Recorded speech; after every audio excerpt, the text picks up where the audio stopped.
Bonjour à tous, bienvenue dans ce podcast. Alors j'ai une petite question à vous poser. Êtes-vous considéré comme un rabat-joie égoïste sans empathie pendant la période de Noël?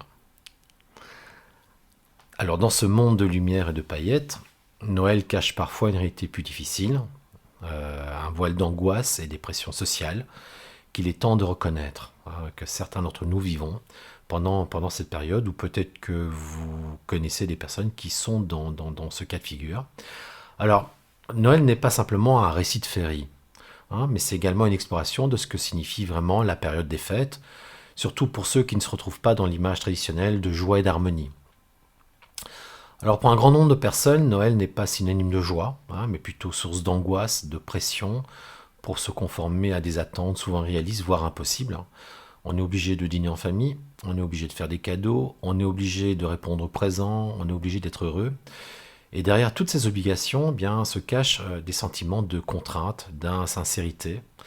Et il y a une réalité douloureuse, parfois celle d'une famille dysfonctionnelle et des principes souvent oubliés, des valeurs qui ne sont pas partagées.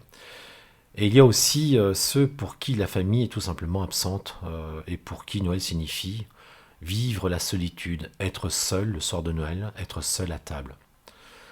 Alors, toutes ces personnes qui ne se sont pas bien pendant la période de Noël sont considérées comme des rabat-joie égoïstes sans empathie par les autres. Et ces personnes sont confrontées à la réalité d'une fête qui semble avoir perdu son essence véritable.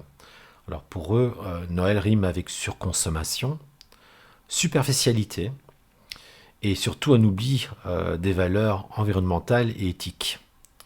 Les illuminations et les cadeaux de Noël censés apporter joie, bonheur, moments de partage, eh bien, masquent parfois l'importance du moment présent, de la simplicité, du partage véritable, marquent parfois l'absence de pouvoir être avec des personnes que l'on aime vraiment.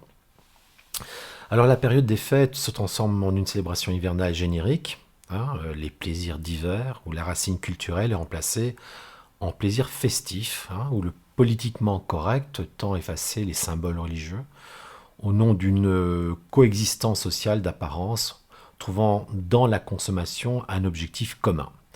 Alors cette surconsommation est liée principalement aux cadeaux et à la nourriture, et cette pression de la joie forcée, ça contribue à maintenir, à développer, renforcer un sentiment d'hypocrisie, ressenti par beaucoup, mais rarement exprimé. Il faut du courage pour exprimer ce genre de choses.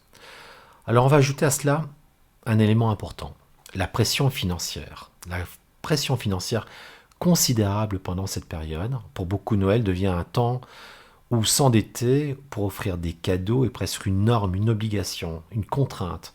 Alors pourquoi? Pour ne pas paraître avare aux yeux des autres, aux yeux de la famille, pour ne pas paraître égoïste ou pauvre. Qui a envie de paraître pauvre aux yeux des autres? Alors comment réconcilier l'envie de faire plaisir avec la réalité des factures à payer? Surtout dans cette période un peu particulière au niveau économique. Alors Noël, avec ou sans ressources financières, c'est pas la même chose. Ça n'offre pas les mêmes possibilités. Ça crée des discriminations sociales et financières douloureuses. Alors cette réalité est souvent tue. Beaucoup de tabous autour de cette réalité et ça ajoute une couche supplémentaire d'angoisse pour ceux qui luttent pour joindre les deux bouts dans un monde d'inégalité où les perspectives d'amélioration économique, amélioration du quotidien, eh bien ça se refuse toujours aux mêmes personnes. Alors mon propos n'est pas une condamnation de Noël en tant que tel, en tant que fête, mais un appel à reconnaître et à respecter les sentiments de ceux pour qui cette période est source d'angoisse, de stress, de solitude et de malaise. Ceux pour qui tout cela ne fait pas sens ou ne fait plus sens. Et alors dans cet esprit, et pour apporter une aide à toutes ces personnes qui vivent cette période difficile, j'ai créé une séance d'hypno-coaching mental spécialement conçue pour elles. Cette séance est conçue pour leur permettre de dépasser leurs angoisses, leur tristesse, leur stress, et de fournir un soutien, une présence et une approche adaptée pour que chacun puisse traverser cette période de l'année de la manière la plus sereine possible, en harmonie avec ses propres besoins et réalités. C'est mon cadeau de Noël. je vous l'offre du fond du cœur. Je vous souhaite un joyeux Noël.